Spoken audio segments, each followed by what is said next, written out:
Hoy vamos a empezar con una historia, la pequeña fiebre que se convirtió en pesadilla. Lunes, María, una madre española de 35 años, despierta con un leve dolor de cabeza y febrícula, 37 grados y medio. Sin consultar a un médico, toma un ibuprofeno que tenía en el botiquín. Total, es solo una molestia, piensa.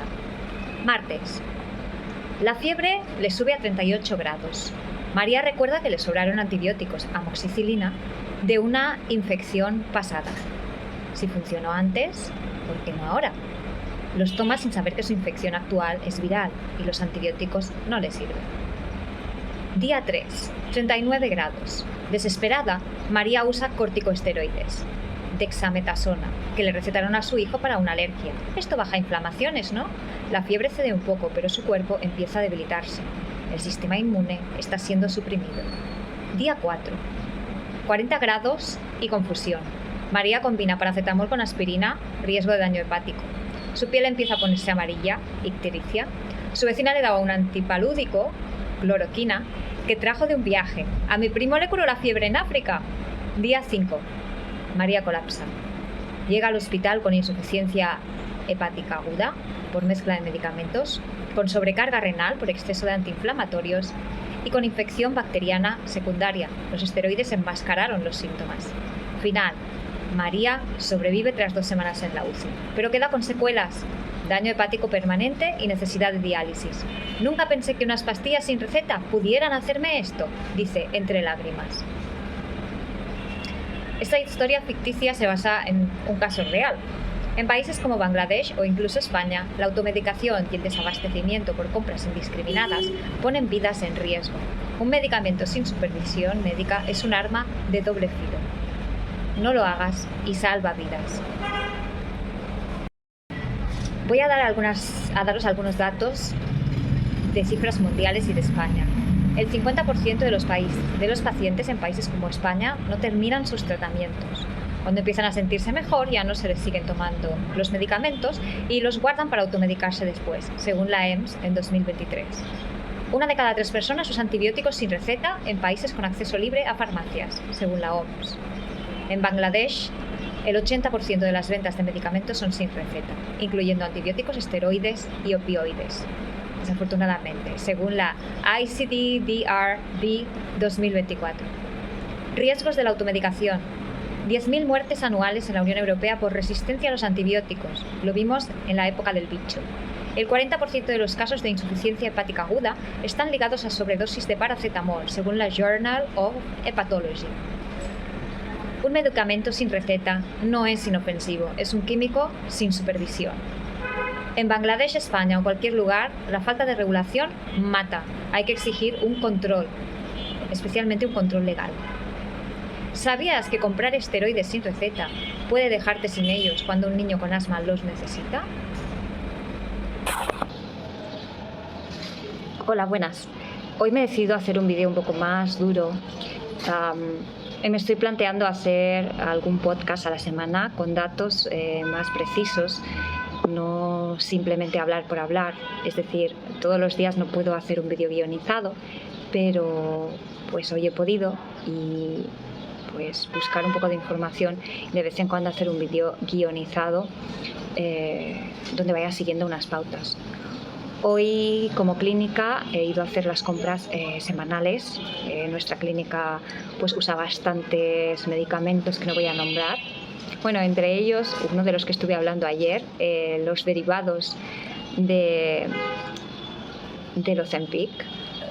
Y es increíble, cada vez me encuentro más marcas, cada vez me encuentro marcas con precios más bajos, marcas que salen nuevas.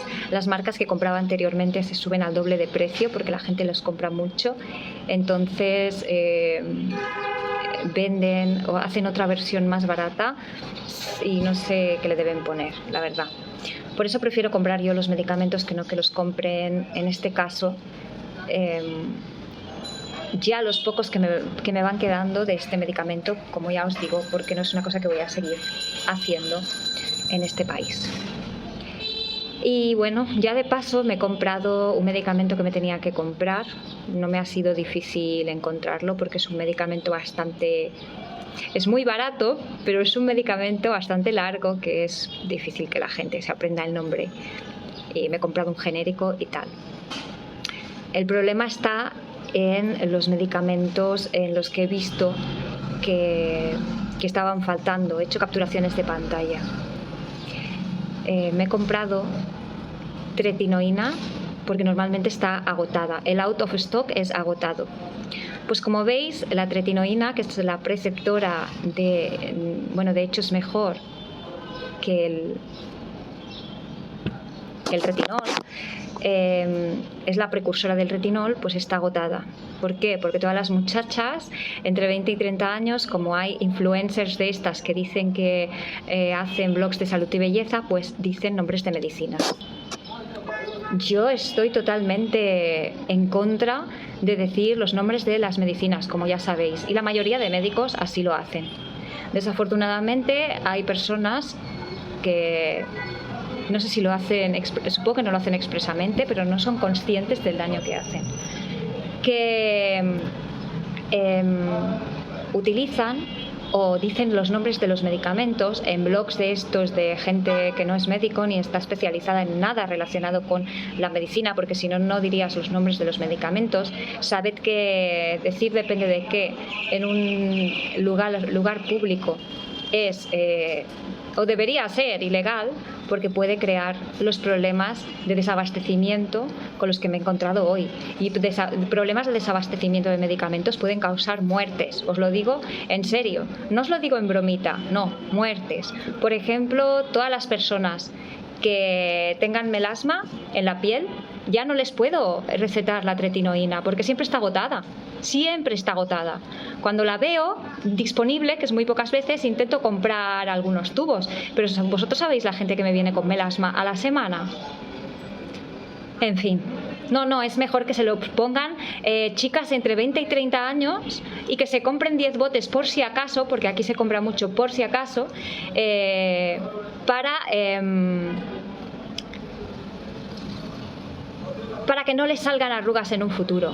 Que este tratamiento es para cuando ya tienes las arrugas, cuando ya tienes pequeñas arrugas. Si no tienes arrugas aún, no te lo pongas. Es absurdo. O compra un retinol en una cosmética que va con un porcentaje bastante pequeño. Porque cuando tengas que subir la dosis, ¿qué harás? ¿Qué vas a hacer? Porque el cuerpo se acostumbra a todo y siempre hay que ir subiendo las dosis de los medicamentos. Entonces, ¿qué dosis te pondrás? Porque ya estarás usando la dosis máxima. Y es una dosis que hay que hacerla de manera paulatina y que puede irritar tu piel y que puede tener consecuencias. Pero no, es más fácil automedicarse, ¿verdad? Es mejor automedicarse.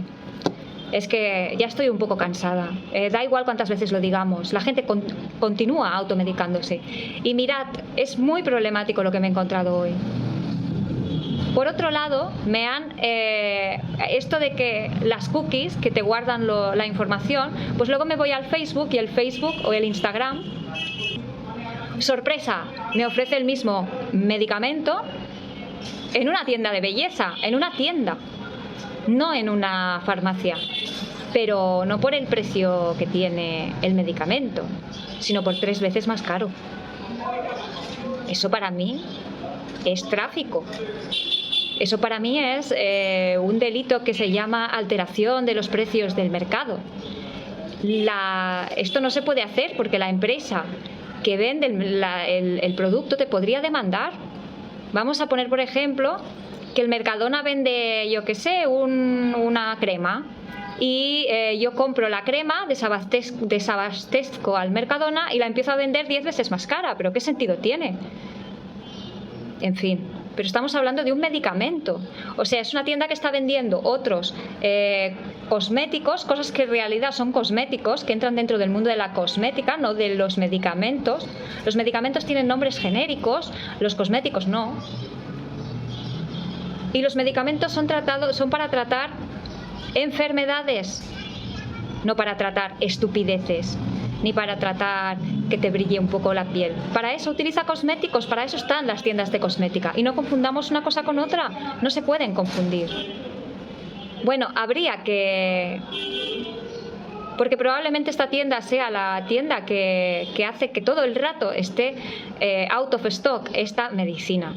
Y por otro lado, me han enseñado hasta en Daraz lo venden, o sea, alguien en el Amazon de aquí puede coger y venderlo al doble. O sea, yo ahora cojo mi tretinoína, que la tengo aquí, pero no, yo la tengo para uso personal, obviamente, y ahora voy a venderla, en vez de comprarme un bote cuando está disponible, me compro 5, la vendo 3 veces más cara por el Daraz. Pero señores, ¿esto qué es? ¿Qué hace aquí la ministra de Sanidad? No lo sé.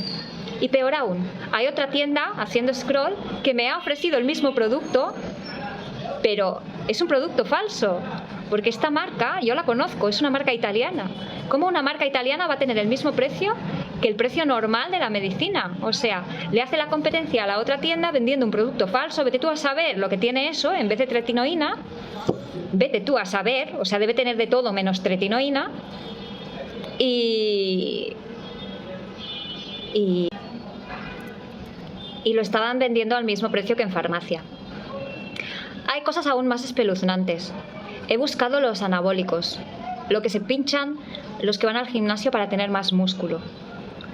Pues todo está out of stock. La testosterona, out of stock, o sea, lo más conocido. La nandrolona, out of stock. Pues imaginaros un yayo con catexia. ¿Dónde va a encontrar un medicamento que le permita ganar un poco de músculo y poder moverse? Le estamos sentenciando a que no se mueva nunca más porque algún imbécil que va al gimnasio quiere parecer un gorila. ¿De verdad? Y peor, la hormona del crecimiento sin stock. ¿Y qué pasa con un niño que tiene enanismo y necesita tomar hormona del crecimiento? ¿Se tiene que quedar enanito y no se puede desarrollar porque los idiotas del gimnasio necesitan ponerse más fuertes? Vergüenza, vergüenza, es una vergüenza. Y bueno, y los productos más típicos que aquí tenéis y que les he hecho un screenshot para que veáis que todo está fuera de servicio, todo lo que está relacionado con el mundo de la cosmética, con el mundo de los gimnasios y con el mundo de la alopecia, estas historias. Bien, vamos a hablar de por qué la automedicación mata, y no es una exageración. En primer lugar, vamos a hablar de que si te automedicas, las enfermedades que tienes las puedes disfrazar, hacer que se vean o aparezcan más tarde y se agraven. Por ejemplo, un dolor de cabeza podría ser meningitis, pero si tomas ibuprofeno retrasas el diagnóstico. Podría ser hipertensión intracraneal, enmascarada por analgésicos. Una diarrea automedicada con antibióticos podría ser en verdad cólera, que necesita hidratación urgente, no ciprofloxacino sin prueba, o una salmonela que se extiende por no tratar la causa real. El segundo, el efecto dominó, cuando tú compras lo que otros necesitan. Ejemplos en Bangladesh, madres que no encuentran fiebre infantil porque alguien compró paracetamol para tener, diabéticos sin insulina porque otros usan metformina para adelgazar. Esto es bastante típico, o también lo usa la gente en las definiciones del gimnasio. Y además, durante la época del bicho en Bangladesh, nos quedamos sin oxígeno en los hospitales porque la gente con grandes fortunas acumuló todo el oxígeno que había a la venta por si acaso, cuando debería haber sido ilegal el hecho de tener oxígeno en casa en ese momento. El mercado negro, cuando la salud se convierte en lujo. Pues hoy, después de ver el desabastecimiento en mi proveedor oficial, encontré el mismo medicamento, qué casualidad, en tiendas online no reguladas a 3 veces su precio. En Bangladesh el 25% de los medicamentos esenciales se venden en el mercado negro, según la ICDDRB. Y riesgos añadidos: falsificaciones, medicamentos caducados o mal almacenados. El 30% no cumple estándares. De hecho, también he encontrado el mismo medicamento que estaba buscando. Es que es un medicamento que ahora está muy de moda por el retinol, porque es un precursor del retinol. Y la gente de entre 20 y 30 años lo usan porque lo ha dicho una youtuber famosa, o porque lo dicen muchas youtubers famosas que obviamente no se dedican a la medicina, pero que se dedican a a la belleza y cosas de estas. Y lo único que hacen es que pasen estas cosas en el mercado. Entonces, explican temas médicos, pero explican barbaridades porque lo explican mal. De hecho, recuerdo que hubo una paciente que me dijo que un medicamento que empieza por M, es que no quiero decir yo los medicamentos, el 5% era para hombres y el 2% era para mujeres, lo que es una estupidez, porque normalmente se da el 5% en ambos casos, aunque para los hombres se usa más la pastilla porque es un tema un poco más hormonal para la alopecia, y para las mujeres se acostumbra, y para ambos, si con un 5% se les irrita el cuero cabelludo, entonces se usa un 2%.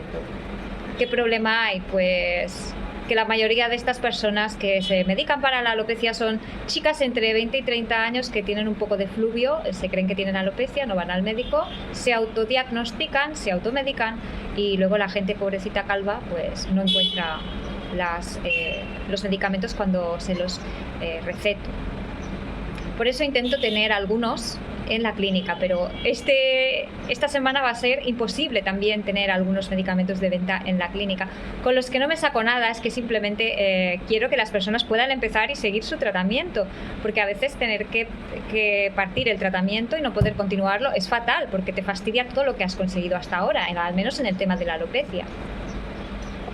Mientras tú compras, por si acaso, un niño con neumonía no tendrá su antibiótico, o un anciano con artritis sufrirá sin esteroides.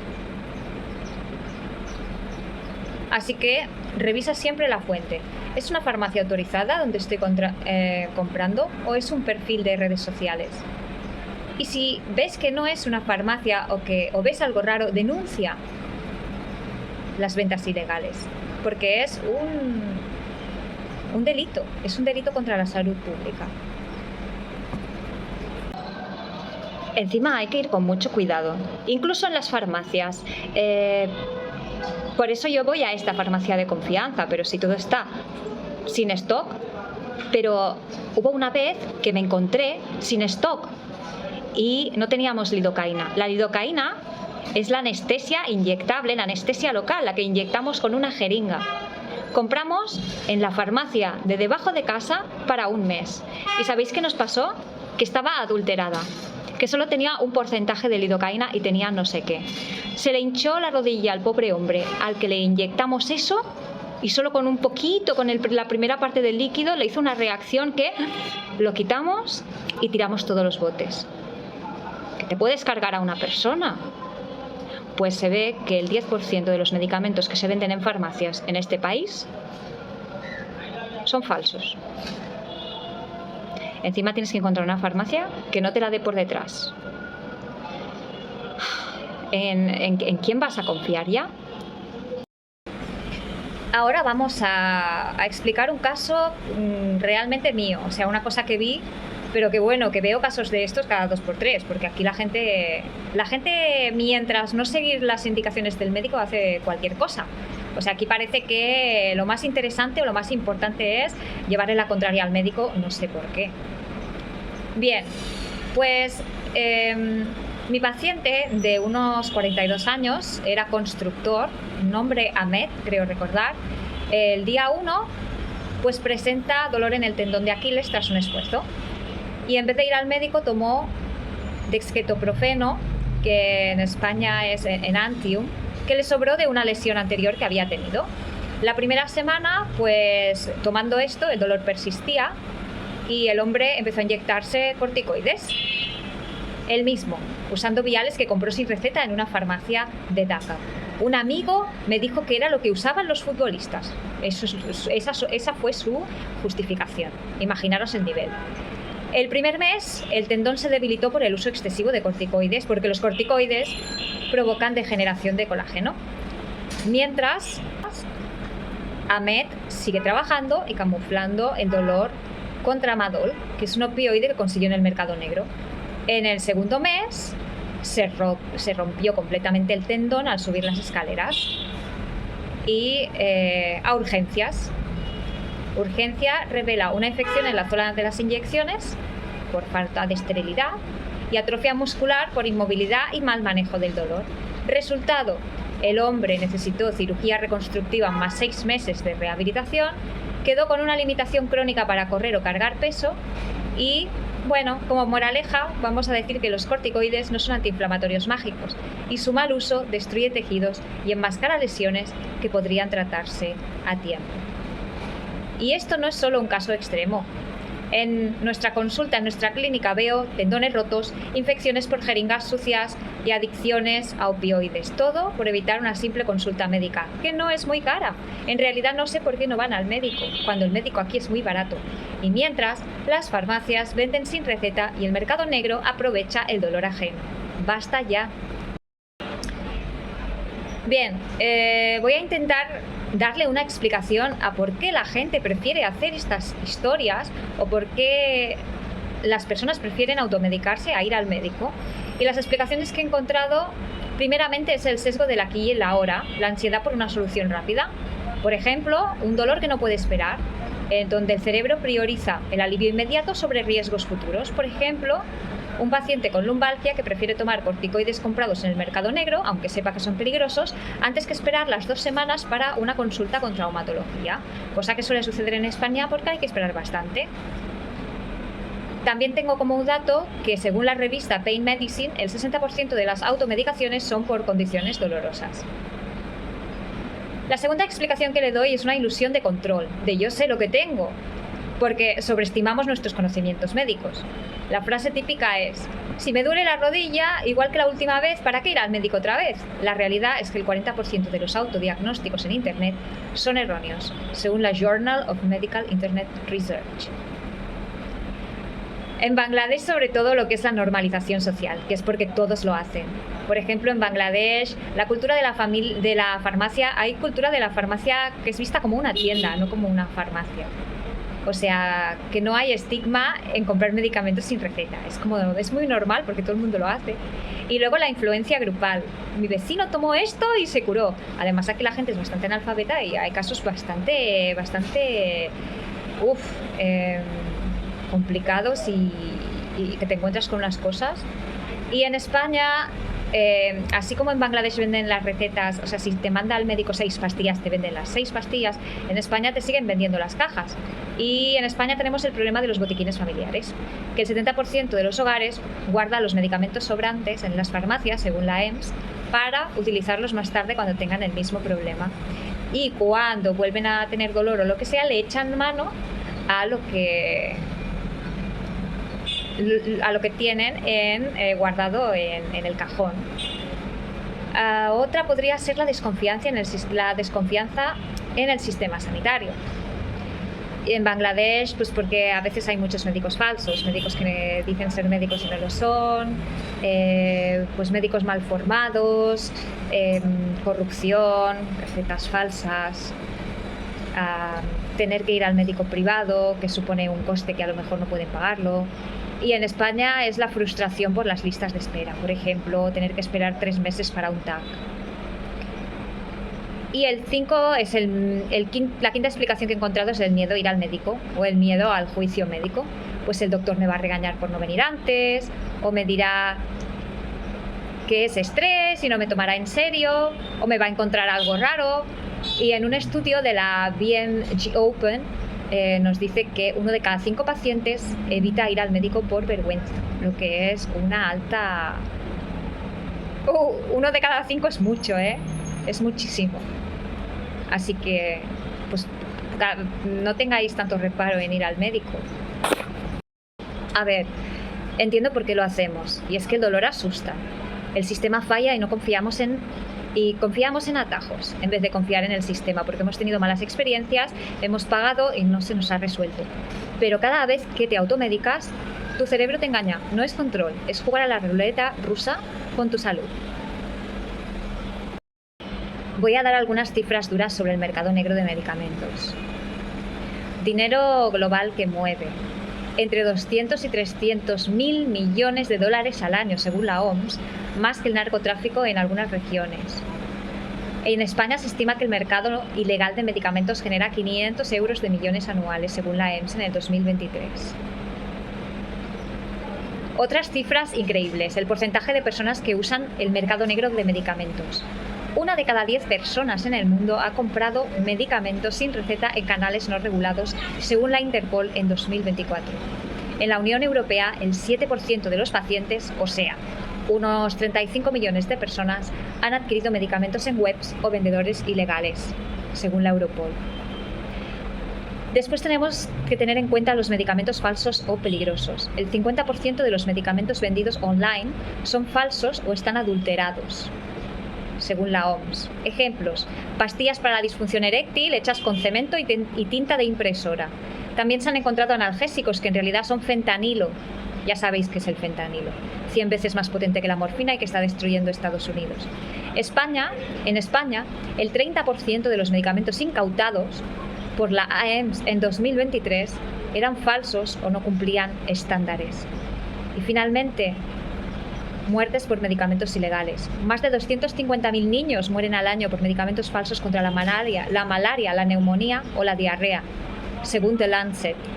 En Europa, 5.000 muertes anuales están vinculadas a medicamentos falsos o mal usados, según la Europol. El mercado negro de medicamentos no es alternativa, es crimen organizado disfrazado de farmacia. Cuando compras un medicamento sin receta, puedes estar financiando redes que venden pastillas con veneno. ¿Sabías que el 80% de los esteroides vendidos en Internet son falsos? Pueden contener hormonas de caballo o metales pesados. Cada vez que alguien compra ibuprofeno en una web ilegal, un niño con fiebre en un hospital puede quedarse sin su dosis. Esto no es miedo, son hechos. Si tienes medicamentos sin receta, tíralos. Si ves una web sospechosa, denúnciala. Y si te duele algo, ve al médico. No alimentes esta máquina de la muerte. Y bueno, para acabar, creo realmente que nos debemos de concienciar sobre esta situación. Y sobre todo, a ver, yo soy una mierdecita y ahora tengo 12 suscriptores. A no ser que se me haya desuscrito alguien ya. Pero hay, sobre todo esta gente que hace vlogs de cosmética y belleza, que no tienen ni puñetera idea de medicina, y que hablan de medicamentos. Hablad de mascarillas. Yo también hablo de mascarillas y soy médico. Pero al menos os doy mi punto de vista médico, pero señoras de la belleza, no os pongáis a hablar de medicamentos y de lo que me ha ido bien y de lo que me ha ido mal, que no estás hablando con el vecino, que os están viendo a veces millones de personas, porque encima los médicos no tenemos carisma, pero las señoras estas que se pintorrojean y que explican su yo que sé qué, tienen mucho carisma y lo hacen con una gracia que la gente se las cree. Ya no sé cómo, pues hago un llamamiento a que estas personas dejen de decir los nombres de los medicamentos, porque los médicos no lo hacemos, o no, al menos yo no conozco a nadie que se ponga a decir nombres de los medicamentos en los blogs. Yo sigo a muchos médicos, tanto por el YouTube como a gente que vive aquí, que habla en otro idioma, o gente de habla inglesa, que nadie menciona los nombres de los medicamentos. Los que mencionan los nombres de los medicamentos, desafortunadamente, son gym bros, son personas que hacen blogs de belleza y no sé qué, y personas que no han estudiado absolutamente nada, no ya de la salud o de lo que sea, nada. Y esa no es la mejor persona para darte un consejo. Una cosa es entretenimiento y otra cosa ya es llegar a lo que estamos llegando últimamente. Pues mirad lo que ha hecho una youtuber famosa o una blogger famosa del Facebook: desabastecer las tiendas de tretinoína. ¿Creéis que eso es normal? Bueno, pues si crees que es normal, no sé sinceramente lo que tenemos que hacer. Y con esto me despido. Gracias por aguantarme un día más y nos vemos en el próximo vídeo.